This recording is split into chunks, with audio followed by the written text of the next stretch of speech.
G'day, I'm Jakub Mamulski, the head of HEAPS agency.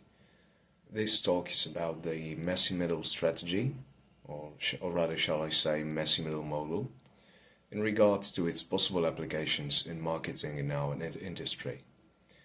But before we start talking about it, let's have a brief detour and talk about an older model. AIDA is still the standard model used in marketing in general. It expects to make a sale after going through 4 steps. Awareness, a prospect finds out about the product. Interest, the prospect takes an interest in the product, learns about it.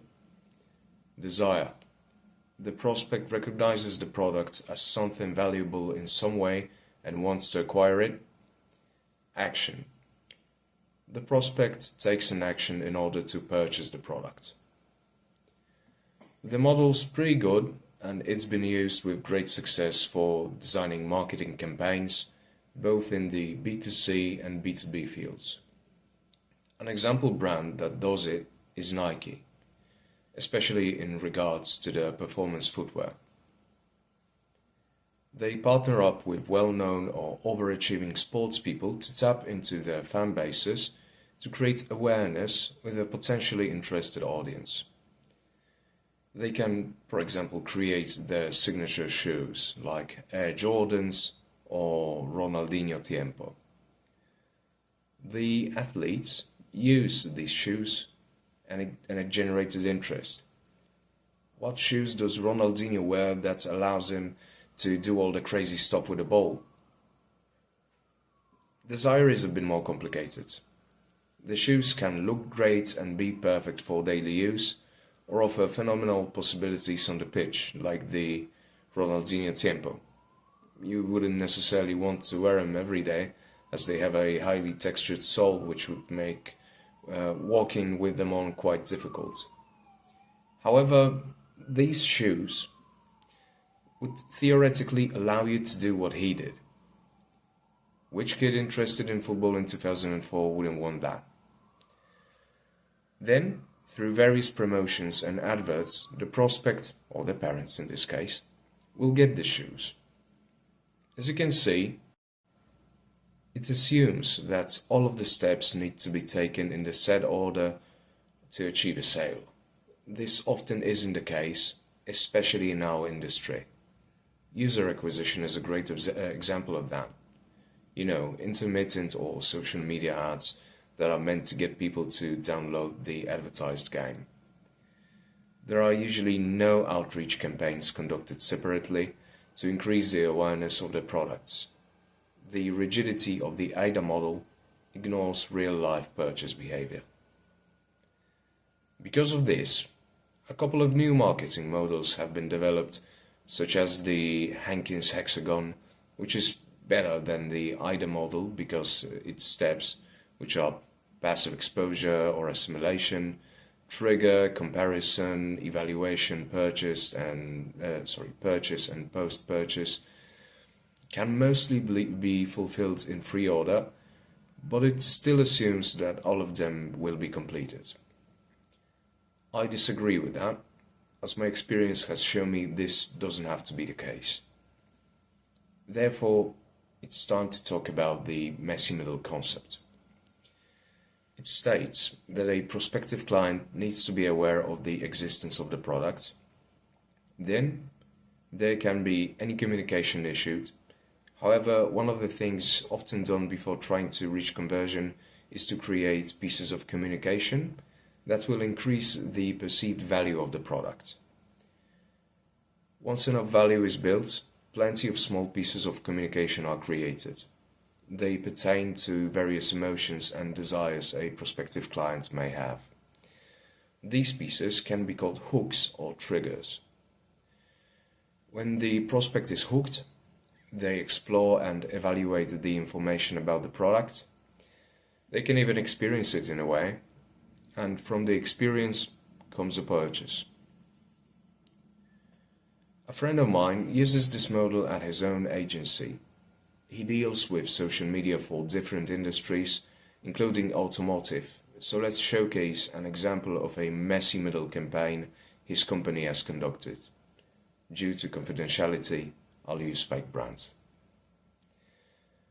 The client, a car manufacturer, was about to release a new car. The agency conducted a big social reach-out campaign that said, "New Fervoros Eleganza coming in May," combined with a photo of the car. Such a simple piece of communication was exclusively to increase brand awareness, not to make people buy the car. The image also helped with showcasing what the car was. And it was, I would say, not exactly a liftback, not exactly a crossover, but a big family vehicle, but not an SUV. In the meanwhile, the car managed to score very well in crash tests and have decent reviews in the press, especially getting praise for strong engines, which translated to good acceleration, for comfortable suspension, and for unique looks. There were also things that the reviewers didn't like, but let's not talk about them. These good opinions and scores helped with making the car seem more valuable in the eyes of potential buyers. Plenty of them got converted into press pieces, organic social media content, inbound stuff, PPC content, and such. This worked as a means of increasing the perceived value and quality of the car. Then, my friend's team started creating plenty of triggers. They pertained to both the pros of the car and possible situations which could become triggers for the prospective buyers. Some example triggers included simple slogans like "Arrive anywhere in style," which of course pertains to the looks of the car. "Joy of speed for the whole family," because the car is, or shall I rather say, was quite spacious and it had decent motors in it. "Ride in exceptional comfort," or officially the safest new family car. And such and released loads of small PPC campaigns to hook their prospects, to make them read more about the car and its features on the landing page. The link to it had UTM values for tracking. The landing page had a CTA that allowed scheduling test drives, which is the best way to experience a new car, let's be honest. Then, the rest depended on the car and salespeople at the dealerships, but it was a straight path to conversion. The car sold quite well, despite its relatively big price tag, and the manufacturer recognized the importance of the social media campaign conducted by my friend's agency. How is that different from any AIDA or hexagon campaigns? The messy middle model recognizes the fact that pretty much all of its elements, the big reach-out campaign, building value, evaluation and exploration, experience and purchase, do not exist separately from each other.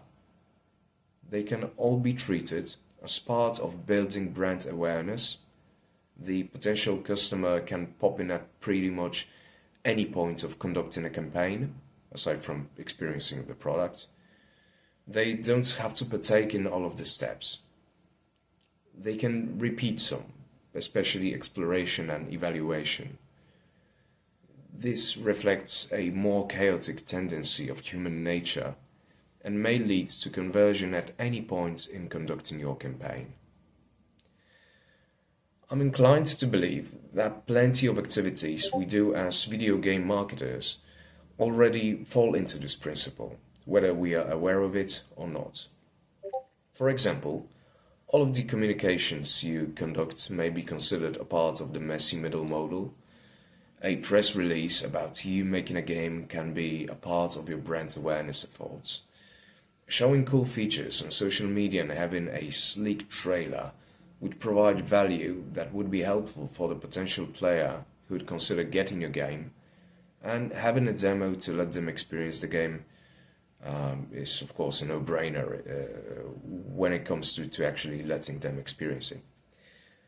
However, the purpose of this speech is not to find what already exists, but rather to showcase an example campaign that adheres to the principle of the model as well as it gets. A typical campaign, by the way, I may be using this word loosely to refer to the entirety of activities or particular actions, so the exact meaning will depend on the context, I imagine would be as follows. Firstly, a big brand awareness campaign. The game's logo or the title, a key art that conveys what to expect from the game, or an announcement trailer and a simple slogan. As you can see, I omitted the slogan on this small example that I provided, but I included information regarding the release date of the game, and the key art speaks volumes, to be honest. But yeah, in regard to the methods, I imagine that PR activities and a huge PPC campaign would suffice. This step also allows for steps rarely seen in our industry, or shall I rather say methods, like double OH campaigns with billboards, TV commercials. Let's say that we are working on a racing game, as you can see. Entering a motorsport series with a team of your own or becoming a title sponsor or a sponsor of one would be on the cards. Then, it would be the time to create value behind the brand. This is where you should publish plenty of good stuff about the game. Impressive screenshots and clips, showing off the prowess of your star employees, making content around USPs and such. Organic social media, maybe with a little bit of boost. Devlogs, additional press and influencer coverage would be the go-tos. After generating a substantial amount of the statements and content mentioned above, it would be time to start creating triggers. I imagine that in order to keep it relatively cost-effective, a couple of templates consisting of an image and copy would pertain for various motivations. Videos, of course, would be nice, but probably more costly and labor-intensive to make. Let's stick with the racing game idea. Outrun your friends. Be the drift master. Be the fastest. Pure joy of driving. Each of them appeals to different feelings associated with driving sports cars, and is directed to enthusiasts of different breeds, so to speak. Because, some people like racing, some people do time attack, in which they just do timed laps with no other cars. Some like drifting, and some just enjoy driving, and that's all. Having created then, we can conduct a big PPC, possibly paid social campaign. And one more thing about these hooks, these triggers. I've only included 4, but I believe there should be way more of them. Yeah. And of course, running these trigger ads would need to be timed well, and there should be a way for the prospective players to give the game a shot. The very least you should do is to have a place to wishlist the game, like a Steam page or so. It would be way better if you had open tests, a demo or a prologue. Of course, encourage people to wishlist the game so they are ready to get it once it releases. And of course, this is kind of separate but extremely important. Remember to make a good game. The beauty of the model is that it reflects the fact that the potential customer doesn't need to go through an entire sales funnel to make a purchase. A person may get recommended the demo on Steam and buy it, or enjoy it while watching their favorite streamer, or they can also go through all of the steps, and if a sale is made at the end, then it's accomplished. it accomplished its purpose. So, what are the pros of the messy middle model? The major ones are as follows.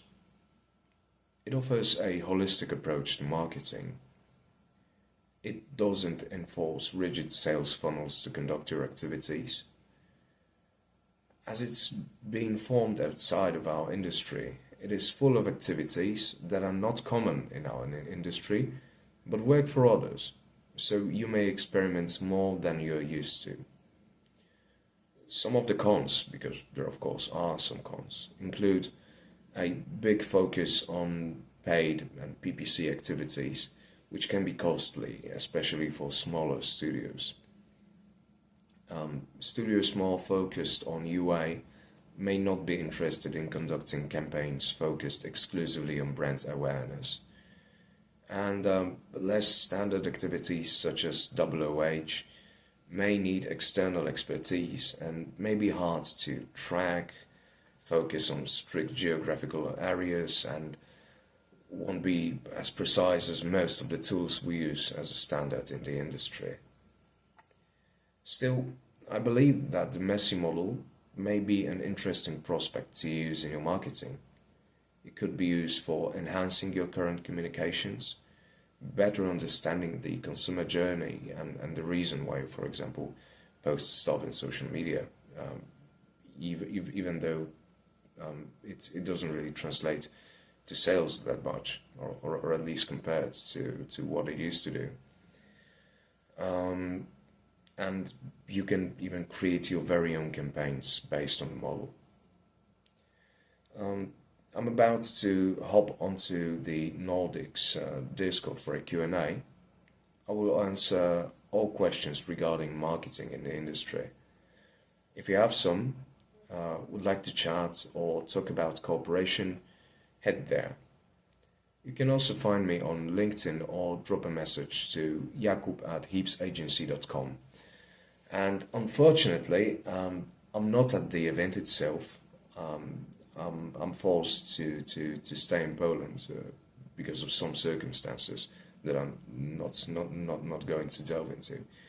But I'm present and meet to match. So if you are up to have a little chat on Google Meets, send me a request and we'll figure it out. Yeah. Hopefully this talk will be of use to you. Cheers and thank you. Jakub Mamulski, Heaps Agency.